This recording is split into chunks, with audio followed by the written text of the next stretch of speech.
A strong explosion sounded at the Russian airbase in Engels, Saratov region on the morning of December the 5th. According to Russian media reports, a drone had fallen on the runway and damaged two Tupolev Tu-95 Ober bombers. Also, there was another explosion in the parking lot of aviation equipment at the Diaghilevo airbase near Ryazan. A fuel truck exploded there, causing damage to another plane. 3 people were killed. If a drone already reaches Engels, the next possible target can be Moscow. Experts explain that the airfield in Engels is one of the most important bases of the Russian Air Force. 2 regiments of strategic bombers are deployed there. In their opinion, it became obvious after the drone attack that Russia's strategic aviation is vulnerable and the enemy's armed forces are defenseless against a threat from the sky.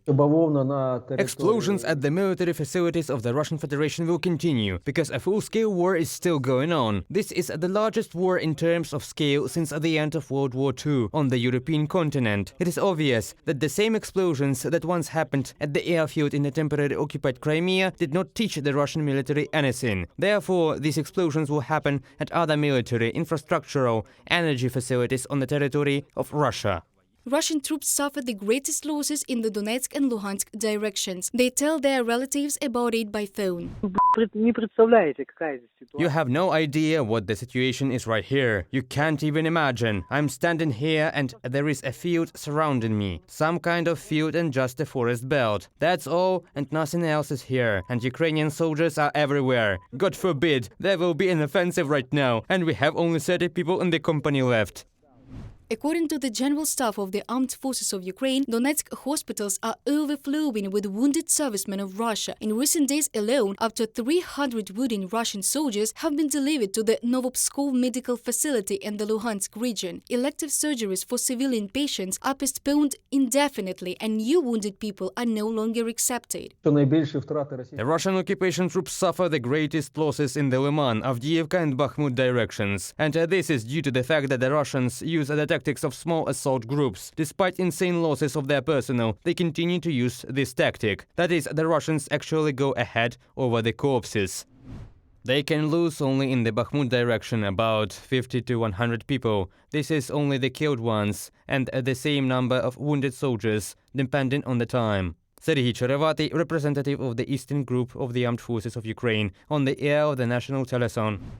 According to the head of the Luhansk Regional Military Administration, Serhiy Haidai, Russian mobilized men sometimes manage to fight for only a day and then they are killed. As soon as this story with the so-called partial mobilization began, I immediately said the only thing that will change on the front line is the statistics. There will be an increase in the number of killed Russian soldiers. And now we can see a dramatic progression compared to the last 4 months.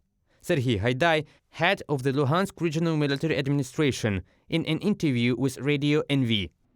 Due to the heavy losses of Russians in the Kherson region, the number of deserters among the military of the Russian Federation has increased. Aviation of the Territorial Defense Forces of Ukraine has made 5 strikes on the areas of concentration of personnel, weapons and military equipment of the enemy during the day. Missile troops and artillery units have hit 2 command posts, 8 areas of concentration of personnel and another important object of the Russians. Russian aviation performs many times fewer missions in Ukraine than it did before, British intelligence reports. Now these are dozens of shelling a day, when there were about 300 of them in March of this year. The department explained that the decrease in the number of flights by Russian aviation was a consequence of the high threat from the Ukrainian air defense systems, the limitation of flight hours for Russian aircraft, and the worsening all-weather conditions. With Russia's ground attack tactics largely reliant on visual identification and unguided munitions, the Russian Air Force will likely continue a low rate of ground attack operations through the poor winter weather. UK Ministry of Defense Press Office on Twitter. Analysts at the Institute for the Study of War suggest that Ukraine will be able to maintain an advantage on the front line and continue to achieve operational success if the armed forces of Ukraine continue to be active in the wintertime too. A series of successive Ukrainian counter-offensive operations in Kharkiv and Kherson regions demonstrates the Ukrainian military's remarkable operational planning skill. Weather conditions in winter 2023 likely will dictate a time frame in which Ukraine can conduct maneuver warfare and continue its string of operational successes with minimal pauses. From a report of the Institute for the Study of War. According to Ukrainian intelligence, Russia can no longer afford to launch frequent massive missile attacks throughout Ukraine, as Russia's stockpiles of Kalibr and Iskander missiles have fallen to a critical level in many respects. Reported by Diana Kulesnik, Victoria Sinko, UATV News.